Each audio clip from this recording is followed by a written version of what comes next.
tedduɓe heeɗiɓe e yeeɓoɓe RFI fulfulde duniyaaru on calminama e taskaram coftal ɓalli men e nde ala tare nde pewɗen tedduɓe min kala e yoge toɓɓi oɗon gandi en puɗɗima haalde guila jonde baltiɗe ɗe ko yowti e firdi faccira diɗɗe ɗe ganduɗa ko tawateɗe e kan pijeteɗo toon to leydi Maroc e timmode nde ɗo hitande faade fuɗɗode hitande arore nde ujunere 2026 caggal nde kalɗen ko yowti diɗɗi a kamɓe be nde yontere tedduɓe min pirpacciren diɗɗal ngal ganduɗa woni C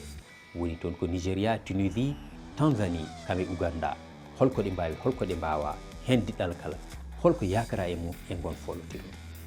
ko wona ɗum noon tedduɓe eɗen gandi ballon d'or tawi ko Afrique wonandi pijowo lata ballon ɓurɗo heptinede e dongde Afrique nde andama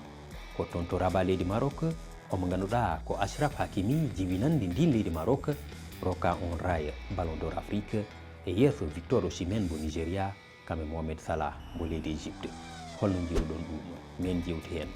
ko wona ɗum ko woodi pellital ngal ganduɗa CAF ɓami ɗum